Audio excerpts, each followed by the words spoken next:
Hey there, gang. Let's get a little bit classical again. This one has a tale of woe attached to it. Well, they all do, don't they? But this one has, it's more recent. The owner contacted me for one thing, and then in the interim, it suffered a fall and then got busted. This is an Ortega guitar. It's a company that's been around since the mid-90s. It's not Spanish. It's a German brand. You know the Germans always make good stuff. But in this case, it's German designed and actually gets made in China. The Chinese can make good stuff too if you let them. But this is not a premium brand. The owner bought it because he wanted to get into playing a 7-string guitar, which is admirable. Someone has to do it. Now the classical guitar has a wide fretboard. And when you add a 7th string, it gets even wider. And this is pretty darn wide. There's a question, why do classical guitars have a wide nut width as compared to steel strings? It's usually summed up as having to do with the playing position of a classical person and the high arch of the fingers, but it's not really satisfying when you consider that with impeccable technique and using just the tip of the finger, you could get away with a smaller landing space. The classical guitar neck started off pretty narrow, actually, in the 17th and 18th centuries. By the 19th, it's what you expect to see on an old Martin. 1 7/8 to 2 inches. It's about 48 millimeters to 51 millimeters-ish. These days, 52 millimeters at the nut is as close as we have to a standard size, but even now there are some variations. Some makers make them quite a bit wider or narrower. In the 60s, people like Ignacio Fleta, he comes to mind randomly, but his instruments, they had like sometimes 55 or 56 millimeter nuts. And his instruments were also copied extensively in Japan, which led to, the absurd situation of 11-year-old Japanese girls playing guitars with super long extended string lengths and super wide necks. Why make it so hard? Anyhow, this operation is going to be similar to the bass we worked on a few weeks back, but in that case we maintained the original nut width, and we have to do the opposite this time. We got to make this narrower. But before we can do that, we really have to get this under control. It doesn't look that bad, but there's multiple splits, 1, 2, 3, 4, 5 in a row, kind of like a set of stairs going down, each of them kind of catching on the previous. And some associated damage right on the rim here. This little chunk is broken. I think this might be a multi-part glue up rather than trying to get these all to align at the same time. And again, we're blessed with this really interesting situation of having this combination battery and jack box within 2.5 inches of the repair area. So we might take that out and use that little cavity to our advantage to get magnets and stuff in position. When stringing a classical guitar, it's always a good idea to protect the top and the area behind the bridge. This little motion here can whip the string against that, and especially if it's a cedar-topped guitar, Western red cedar, it can cause significant dents to happen. This is an exceptionally loose saddle here, and there's an under-saddle pickup, and I'm not hugely fond of those in classical guitar, but we'll see what we can do. The player is saying that he tried recording with this and discovered that there was very little level coming out of the treble side of that pickup, which is the case. With classicals, generally it's easy to get bass response out of them, but treble, not so much. Inside we have a 7-fan pattern, reminiscent of Therese in some ways, and others very much not. This operation here took some time because I really have to free up each broken segment, make it mobile so that it can slide past its neighbors, and also excise all of this broken perfling and the channel under it, clean it up so that these areas could sit back flat on the lining. Took a lot of probing and flexing and stuff. Here I'm doing a test run with a piece of fairly thick acrylic to see if I can squash things into their proper alignment. The frets on this guitar are fairly large for a classical. They're about 92 thousandths by about 48 thousandths. And the nut width is a full 60 millimeters wide. There isn't really a way to do this without refretting the guitar, so the frets have to come out. The nut comes out from a very snug fit. It wasn't glued in place, but was very secure. I need to mark a center line. It's helpful to mark that on the very end of the fretboard as well, because that top one is apt to be sanded away at some point. This fretboard appears to have been dyed a darker color, which is very annoying in this situation. It's not a particularly thick fretboard, and it's bound in black plastic. I'll mark out the new taper, which is going to be from 56 millimeters at the nut, and it's going to resolve at the edge of the body, or the 12th fret. But because I'm going to peel back that binding, it'll actually look more continuous and be pretty symmetrical. Get some tape on the board, some little dots of super glue. With a straight piece of plywood glued in place, I'll also glue on a stop block at the 12th fret so I won't inadvertently cut into the body with my router. Black ABS plastic just loves to cling to everything. It is the most staticky material on earth. Second side works just like the first.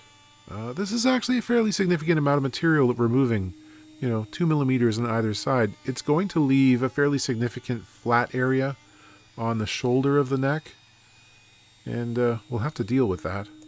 Here comes the big chisel, just to get the ends here.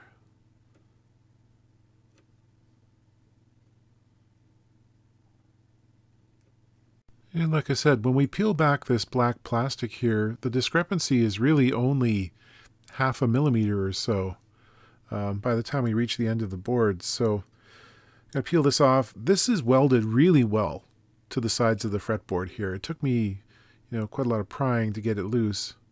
And it's not the kind of thing you want to tear off, in a great big chunk with, excessive brute strength, because usually you'll end up tearing the finish or some other part of the guitar away with it. This has a fairly thick satin polyurethane finish. It's probably a 2-part catalyzed urethane. So I really want to crack this area that's right between the fretboard and the body, where it turns into a little bit of a pool. Otherwise, that could break off in unpredictable ways. Removing the binding is going to expose about 1.5 millimeters worth of raw wood and adhesive and stuff that's stuck down there in the corner. So I've got to take some time and peel that away. Make it look as presentable as possible.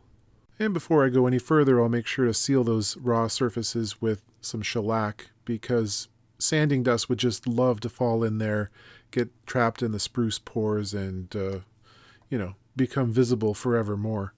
Half the side dot markers did not make it, so I'll put some new ones in. There's a little step in the corner between the neck and the body, which I have to blend away. And once that's done, basically don't notice the fact that the fretboard changes shape at that point. You would definitely feel the change in shape though. So I'm going to blend the new cut surface into the old with scrapers and sanding, etc. Trying to make them blend. This is going to be kind of inelegant because, again, we have a fairly thick finish on there, and I'm not trying to refinish this entire guitar. We're trying to blend these together in as elegant a way as possible. So this doesn't become a $1,500 operation. The player also inquired about having a radius surface to the top of the fretboard rather than the more traditional flat that you often see in classical guitars. And I said, okay, we can do that. This is 16-inch radius. When you carry a 16-inch radius over the width of a board like this, which at this point is 56 millimeters, even though we are mixing up increments, you will understand that that's removing quite a lot of material from the edges, so the board gets quite thin there. And we discover to our chagrin that this is, rather than a rosewood or even a fake rosewood, this is definitely an Asian walnut. I can tell by the smell. And it is light enough in color that if you took this to the classical guitar symposium, they're all going to laugh at you. So you do have to darken this down. Until then, it can't play with any of the other reindeer. I've mixed up my own alcohol-based dye here using trans-tint colors that we use for lacquer and other finishes. The advantages are it's not going to inject a whole lot of water into the surface of the fretboard, which could cause issues and movement. And it dries very fast, and it allows me to build up in multiple layers until I find a tone I'm happy with. So this is Van Dyke Brown and Burnt Umber. When that's had a chance to dry, I'm going to apply a coat of Danish oil just to the top of the board, not the sides, which I have not yet dyed. I need to do this because I want to seal the surface. Some of the color is going to come off, and this will lock it in place. And it also will act as a resist against the glue that I'll be using during the actual fretting process. So I'm going to put 2 coats of this on and let that dry overnight. And in the interim, I can do some level sanding on that crack work. This is still a bit of a roller coaster down here, and I'm just trying to take some of the worst of it out. It's never going to be perfectly flat. I'm not going to add a huge amount of finish to this, but I do want to level it a little bit. And then, of course, we get the fretting montage. Pound them in, clean it off, move on. I don't know why it's important to show myself cutting the ends of the frets every time. It just is. This is why I didn't dye the side of the board yet. This process was definitely going to do damage, and I'm going to soften the edges of the fretboard as well, which is something I can't do prior to installing the frets. So it just didn't make sense. Trying out a brand new 3-corner file. They do wear out. They do occasionally need replacing. Big thank you to viewer Alex. Micromesh 2 needs to be replaced every once in a while, but not until it's done a whole lot of polishing, and polishing. Sanding and polishing the ends of the frets is also going to produce a slight radius on the edge of the board, which is nice on your hands. It's time to stain the edges. I taped off the line, but my initial test patch revealed that the stain, even when I applied it almost in a dry brush technique, was going to bleed under and result in a very fuzzy line. So I abandoned this. And instead, I used an alcohol-based marker. Freehand, as it turned out, was the best way of doing it. I'll clean up the side dots. I expect I'll have to do this a number of times, as the color is likely to bleed over when I put some finish on. To that end, I decided to apply shellac to the bare mahogany in a separate operation from the fretboard to try and isolate the stain. Then I have to tape off the surface of the board again, because I don't want very much finish to bleed over if I can avoid it, because I can't really sand it very much. Then I wipe on several coats of CA glue for the finish. This is again Glue Boost Fill and Finish. It works well with the urethane, builds quickly. I just pat it on, There's going to be a certain amount of level sanding, but it's much quicker than lacquer in situations like this. I'll set about clearing the perfling channel with my tiny little chisel. I sized a piece of perfling to go in the channel to be perfled. I was shooting for perfection, but perhaps passable perfling is the proper perspective to propagate amongst you people in case you ever have to perfle some perfling. I sized up a new nut blank at a full 6 millimeters wide, 235 thousandths. This is a little thicker than your average nut, and longer too, of course. On a classical, I like the outside strings to be about 3.5 millimeters from the edge. I'll mark the slots and cut them as usual. The end of the undersaddle strip, which is the standard one used in any 6-string classical, comes very close to the position of the high E string. Don't like that, but it is what it is. I'll file down the step at the end of the slot, which might be preventing the saddle from putting all of its pressure on the pickup strip. Because I introduced a radius into the fretboard, I also have to put one on the saddle as well to match. I used a little bit of CA glue to slightly widen the saddle and make it less wobbly in the slot. It's not tight, but it will sit more upright now. After applying several more coats of shellac to the fingerboard extension and the bare surface next to it, I could rub that down. All right, I think that's enough.